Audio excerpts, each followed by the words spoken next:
What up, dude? Hey, if you don't already know me, I'm Hunter, and I just so happen to be a professional idiot and game developer. If you don't want to listen to a bunch of boring stuff, and you just want to get to the main video, skip to the timestamp, Before I talk about anything, I just wanted to start with a thank you. 1 year ago, I was at 300 subscribers, and I set my goal to be 1,000 by the end of 2023. I ended up getting almost 6 times that, and the amount of support and feedback I gotten is like insane to me. So thank you guys. And in case any of you who've watched me before are wondering where my projects like Northwatch, Continuum, and Liminex went, I'm still working on them. I haven't abandoned them. It's just that working on 7 games at a time is a little bit tricky. Especially when I don't have a big team at all, when half of my projects are only made by me. So I've been focusing on my main project for the last like half a year. All right, with that all out of the way, what does a 3-year-old game developer look like?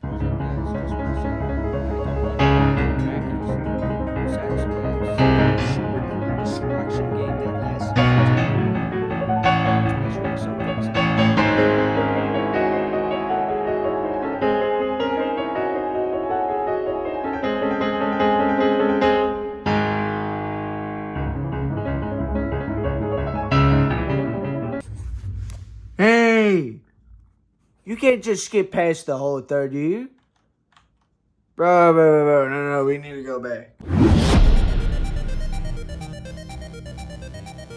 So back in January, if you're one of my older viewers, you might recall my game Northwatch. During January, I programmed the basic mechanics in the game, the enemy AI, and did a couple other things. In the game, the main way you defend against the animatronics is by waiting for them to get to your office, and once they walk in, you plug them into your computer so you can like hack, program, complete the task on your monitor, and then they get sent away. They die. So I programmed that, and then I programmed the actual enemy AI. I made it so they can move after I coded the thing that...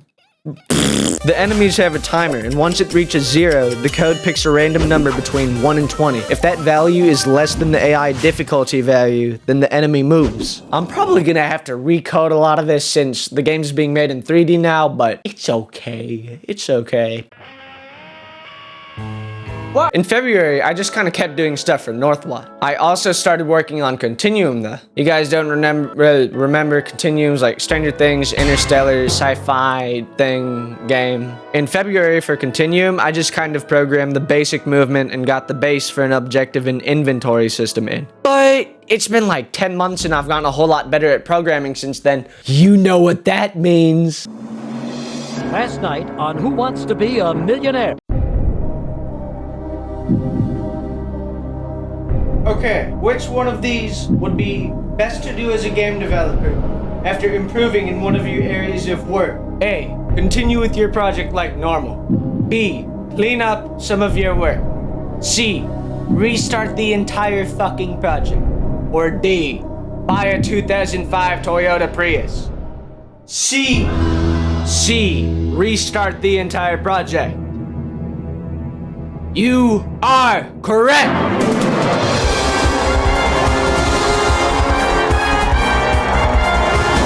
In general though, I didn't do a whole lot of visual stuff for Continuum, so I can't really show much. It was mostly story writing, planning, grayboxing. February was also the point in time where I started getting really bored with school, so I took a test to try to graduate 2 years early. For most of March, I worked on Continuum and Northwatch for a little bit. Nothing really interesting happened though. I fixed a few bugs, I added a couple new features to the games. I also started really getting into liminal spaces during this time period.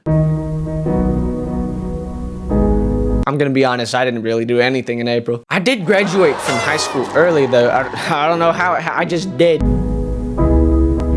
Alright, this is the month Liminex became a thing. What happened to Liminex? Liminex is a VR liminal space exploration game. That's it. I tried writing some story for it. I did, and it just turned out kind of... I don't know if I want to keep making it, honestly, but tell you guys what. This video gets 2,000 likes. I'll keep making it. I actually have no clue if I'm gonna go through with this. Rolling too fast, it might be. This is the month I started making the game y'all probably know my channel for, Claustrophobic Nights. During this month, I programmed the basic multiplayer and got the movement for the game working, along with very basic mechanics like, honestly don't remember what I also started working on my little N64 game this month, and this is a project I really want to continue. And if you guys couldn't tell or don't know what it is, this game is highly inspired by Shipwrecked. I may or may not have the Shipwrecked developer helping me with my project. Shipwrecked is an awesome N64 ARG game that came out like this month. If you want something to play while you wait for my games to come out, please go and support my friend, get his game. I'll try to remember to link it in the description. I was a beta tester for this game. Hey guy, fun fact, I work for like 16 hours a day, every day, non-stop. And for free. Also, I've dumped like $2,000 into Claustro, but it's okay. Recently, I've gotten quite a few comments saying things like, "Oh, is your game free? Am I gonna be able to pay for your game? Can I give you $5 right now on Cash App to get a build of the game?" No, I'm not giving you Cash App. I don't currently have any paid games up, and my FNAF VR game cannot be paid legally. Scott wouldn't like that. I'm sponsoring myself. If you guys do want to support me, I have a Patreon. On there, I show people some of my exclusive game content occasionally, early stuff, whatever. And occasionally, patrons are able to get test builds of my games. This isn't often though. I haven't had many builds to share recently because I don't have any working builds. They're all still buggy. Be patient. So that part about the builds isn't always a guarantee. Also have YouTube monetization since my last video. So you can join the channel membership, donate on stream, or just watch my videos. I also have a Discord. The Discord is interesting. That's all the self-promo I have for today. Goodbye. For pretty much all of July and August, I worked on Claustrophobic Nights. I got enemies working, I programmed the generators and the puzzles, I got the player's battery working, I added like a door you can escape through. This was also the month my channel started blowing up and everything once I posted the first YouTube short on Claustra. I honestly believe I would not have blown up this quickly if it wasn't for TikTok. And again, I just wanted to thank everyone who supported me on my journey as a growing game developer so far. It was also around this time I got Decimales on the team for Claustrophobic Nights. He made a little FNAF game called Forgotten Pizzeria. He works on SCP Secret Lab. Basically, he is a multiplayer teacher guy for me, and he helped with multiplayer code. Thanks to him, I know how to code multiplayer. For a lot of September, I just worked on the game like normal. Fixing bugs, working on the animatronics and stuff, painstakingly learn how to code multiplayer. I also released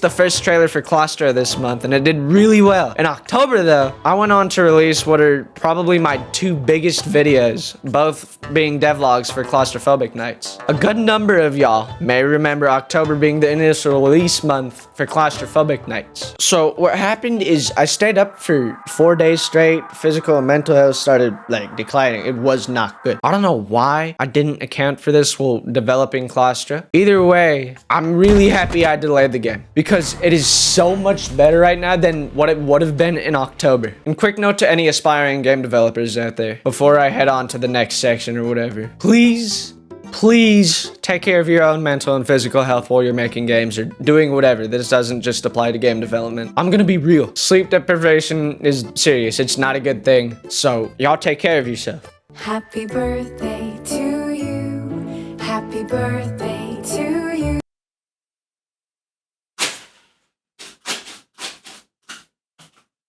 I'm 17 now. Anyways, I live streamed for a lot of this month and just kind of worked on the game. Or I live streamed in October, I forget. In November though, I just worked on a lot of miscellaneous stuff for Claustra, like revamping the main menu UI, adding some ambience to the game, and making a lot of music. Speaking of, the OST for Claustra is up on YouTube if you want to go watch that. I'll like put that in the top right or whatever. I also started picking up on Northwatch again this month, but it didn't last for very long, and I just went back to Claustra for like 2 billion hours a week.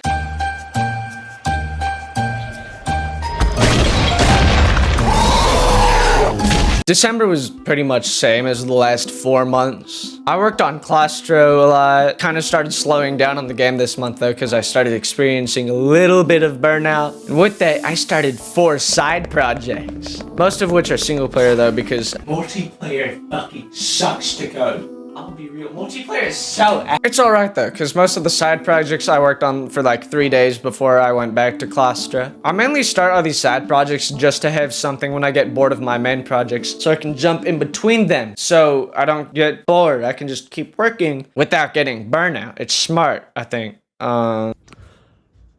Yeah, that's what a 3-year-old game developer looks like. I honestly would have never expected myself to get this far with game development when I started 3 years ago. And for like the 5th time, thank you guys. I do not think I would be here if it wasn't for you guys' support on my Patreon, YouTube, game projects, whatever. And thank you for watching till the end of the video.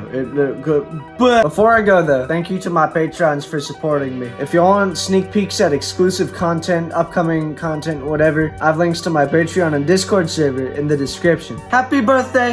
Bye bye, dude.